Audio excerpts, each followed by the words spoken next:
Uhali gani mpenzi msikilizaji?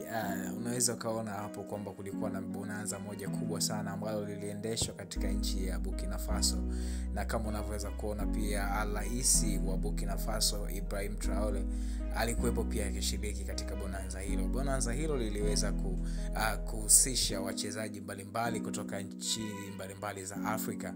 Alikuwepo JJ Okocha, lakini pia alikuwepo Emmanuel Adebayo.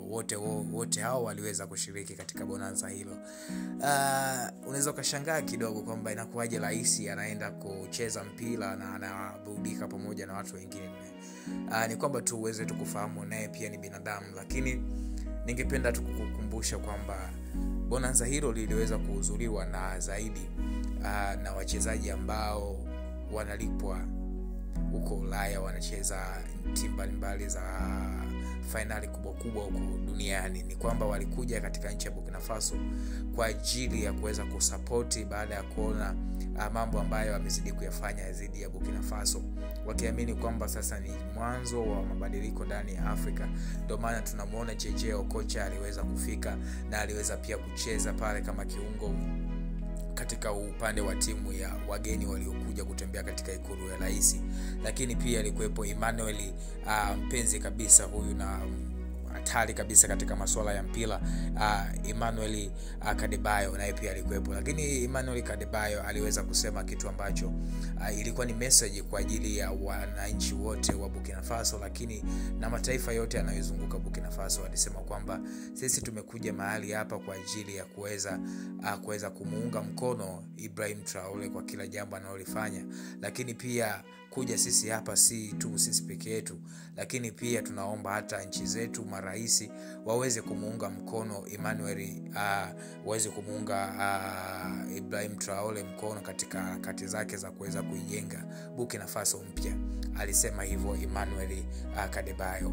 Lakini watu wengi wameweza sana kucomment tofauti, wameweza kuhoji kwa nini sasa rais anaplay mpira, anacheza mpira. Lakini naomba tunawakumbushe kitu ambacho ni cha kawaida sana, kwamba hata marais na viongozi mbalimbali wa mataifa huwa wanakuwa na burudani zao ambazo wanazozipenda.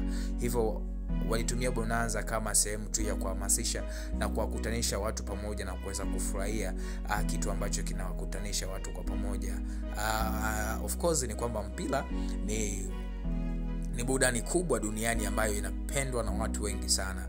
Hivyo ilikutanisha sasa hawa mabingwa wa mpira kutoka duniani ambao ni wazaliwa ndani ya Afrika, ambao sasa walikuja wakamuunga mkono Ibrahim Traore katika harakati zake za kuweza kuijenga Afrika mpya. Hivyo basi ni message kwetu sisi wa Afrika kwamba Ibrahim Traore sio mtu wa kumtenga kama ilivyofanya Sadek imemtenga na imemwekea vikwazo, lakini Ibrahim Traore havijawa vikwazo vya kuweza kumzuia kufikia mahali ambapo anapotaji kufikia. Na kama unavyoweza kuona watu wengi sana wanakuwa wanajiuliza, bwana, hizi taarifa nyinyi mnazitoa wapi? Haya mambo si ya kweli. Wako wenzenu ambao walienda wakaona vitu ambavyo vinafanyika ndani ya Burkina Faso na wamerudi wamenyosha mikono juu.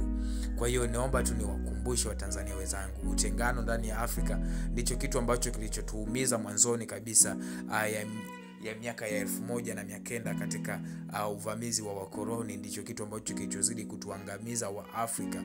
Kina Chifu Mkwawa hawakuweza kuungana na kina viongozi wengine ambao waliokuwa ndani ya Afrika kama vile Chifu Milambo, hawakuweza kuungana kwa pamoja kuweza kuwazuia Ujerumani, bali kila mmoja aliweza kupambana kwa upande wake.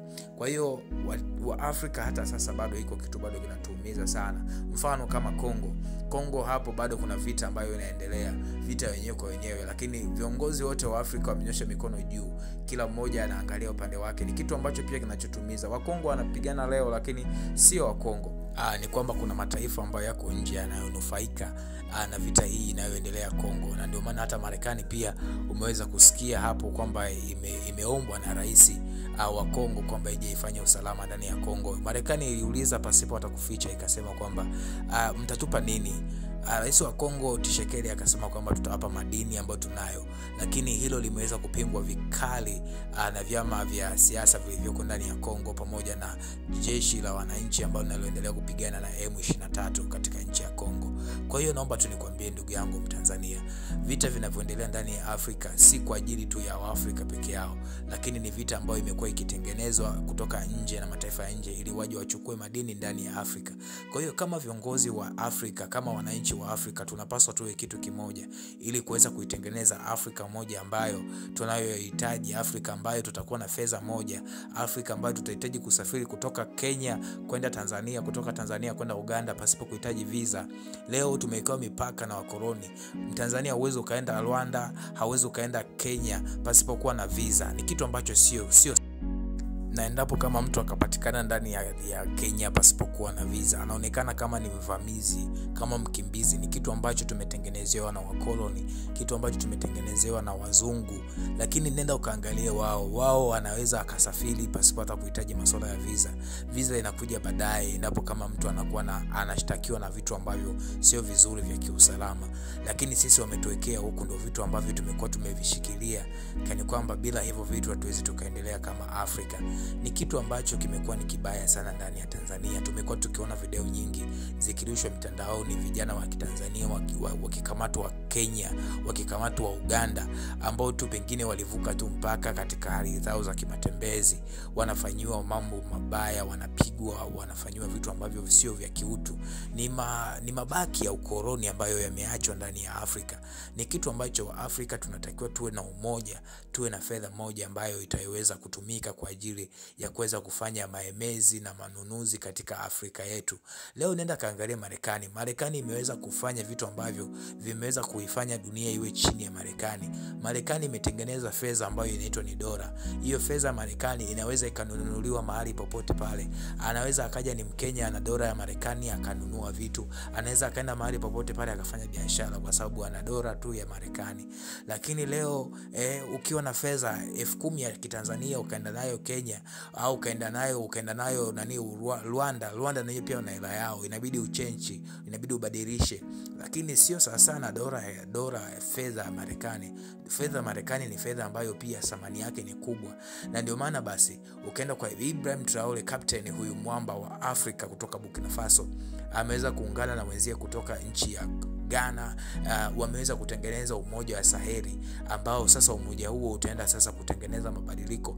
Lakini pia wameweza kutengeneza fedha yao ambayo itakuwa inatumika katika mjumliko wa nchi takribani 3 ambazo sasa zitakuwa zinahusisha umoja wa Saheli. Basi asante sana kwa kusikiliza video hii. Usisahau kusubscribe na kucomment. Asante sana, Mungu akubariki.